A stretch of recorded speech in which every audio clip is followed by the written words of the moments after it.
Hello, everyone. Welcome back. I hope your day is starting off just fantastic. I'm saying hello to you this morning from Lily's backyard in Wainfleet, Ontario. We are still in the middle of our beautiful Canadian winter. I know we're all getting a little bit tired, but the days are getting longer and things are looking good. In particular, I'm going to talk to you today about one issue that was probably, I guess you could describe as the top issue on Canadians' minds last year, and how we're making progress on that issue. And it seems like every little bit of news, every little file is progressing positively for Canada, as opposed to the United States, where every file is progressing, creating more chaos. Do you remember one of the main issues that was on Canadians' minds during the last election campaign?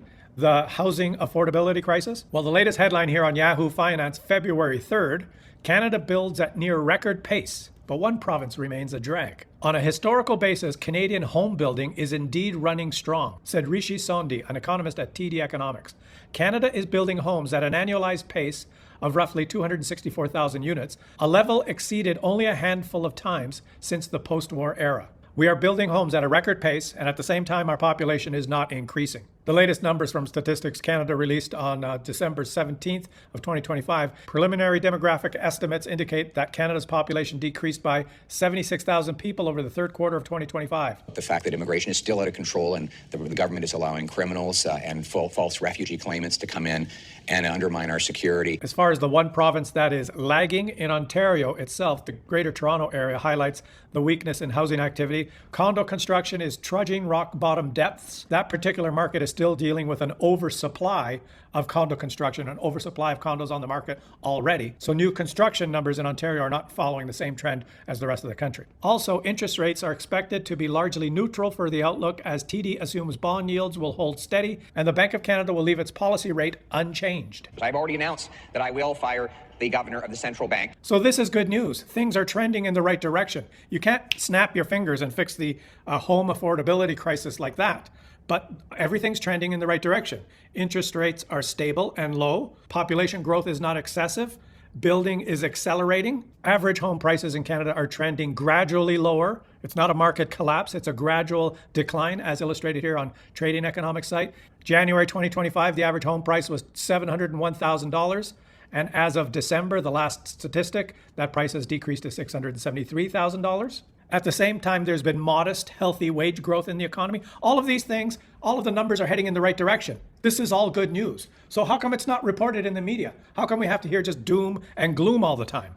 Oh, I know one of the reasons, because a lot of our news is smothered by what's happening in the United States that we have to hear about every day. In the United States, the headline here on February 3rd, the same day, former U.S. agriculture officials, top Republican senator, warns of farm country trouble. U.S. Senator John Boozman, a Republican from Arkansas, who chairs the Senate Agricultural Committee, said in a webcast on Tuesday that farmers growing crops are losing lots of money.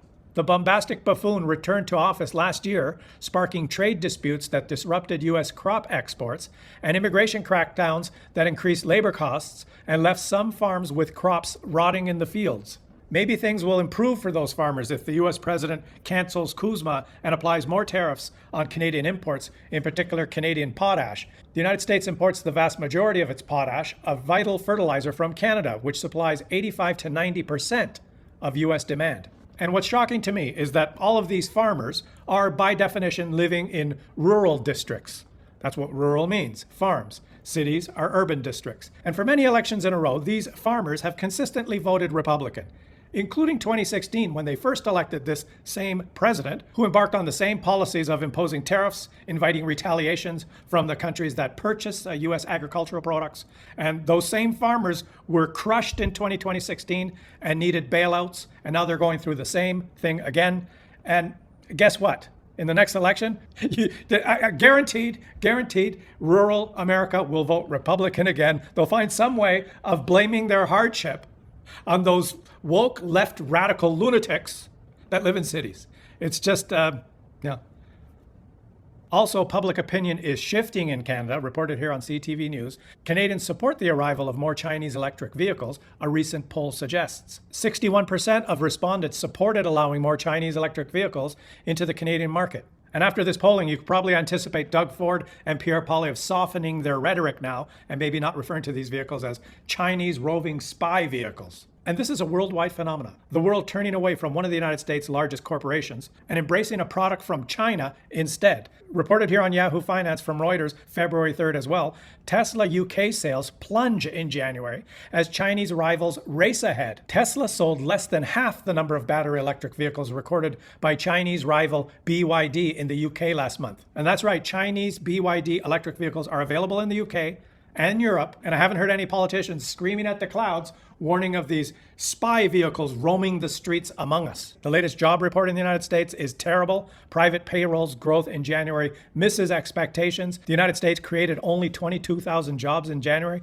for an economy of that size. That's terrible. And with all of this happening in the United States, farmers literally going broke because the Chinese have still not started buying soybeans from the United States. They are still retaliating against the aggression that the United States hit them with. Terrible job numbers, week report after week report after week report.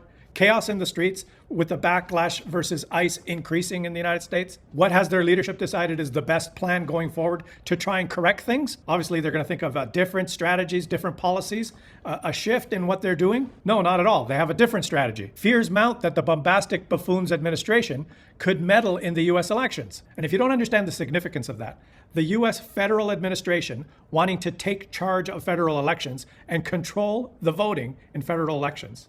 If you don't understand the significance of that, then I can't explain it to you. But this is an authoritarian country. This is what a dictatorship does. Russia has elections, but they're not free and fair, and Putin wins all the time. Now I'm going to play you a clip here from the bombastic buffoon, but I'll cover his face. I'll black out his face because we don't want to watch him.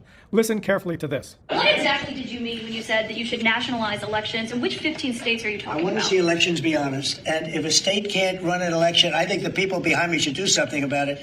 Because, if you think about it, a state is an agent for the federal government in elections. I don't know why the federal government doesn't do them anyway. But when you see some of these states about how horribly they run their elections, what a disgrace it is, I think the federal government, when you see crooked elections, and we had plenty of them, and by the way, we had them last time, but go to 2020 and look at the facts that are coming out. Rigged, crooked elections. If we have areas, take a look at Detroit, take a look at Pennsylvania, take a look at Philadelphia. You go take a look at Atlanta. Look at some of the places that horrible corruption on elections. And the federal government should not allow that. The federal government should get involved. These are agents of the federal government to count the votes. If they can't count the votes legally and honestly, then somebody else should take over. We know it's in our system. The states have been in charge of administering their elections. What you're hearing from the president is his frustration about the lack of some of the blue states, frankly, of enforcing these things and making sure that they are free and fair elections. We had 3 House Republican candidates who were ahead on election day in the last election cycle. And every time a new tranche of ballots came in, they just magically whittled away until their leads were lost. It looks on its face to be fraudulent. Can I prove that? No, because it happened so far upstream. The United States is headed for a crisis of massive proportions this November when the midterms are scheduled to happen. Most Americans are more interested in who's going to perform the halftime show during the Super Bowl.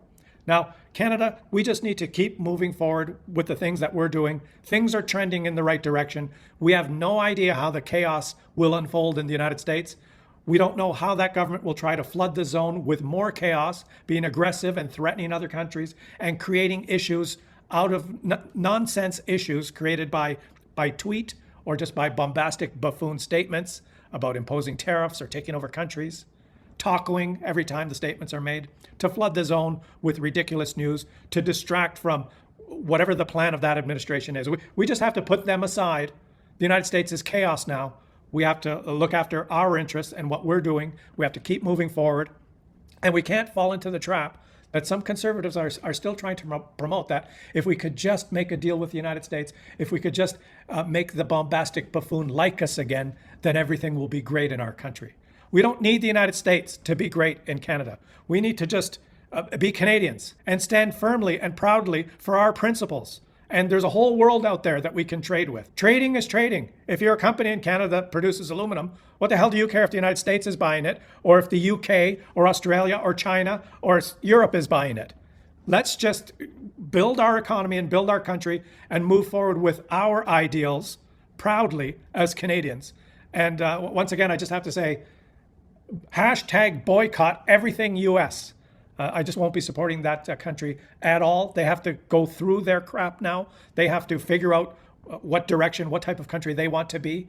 And I don't have to support them. And I hope a lot of Canadians agree with that assessment and just stop supporting that country with your dollars, with your cash. That's all we can do as consumers, is to vote with our wallets. Do not support that regime to the south. You may regret it in 2 or 3 or 4 years. And I'm not going to go and elaborate more on what I mean by that, but just use your brains.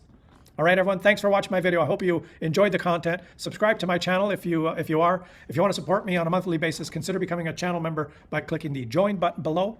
Have a fantastic rest of your day, everyone, and I'll catch you all on the next one.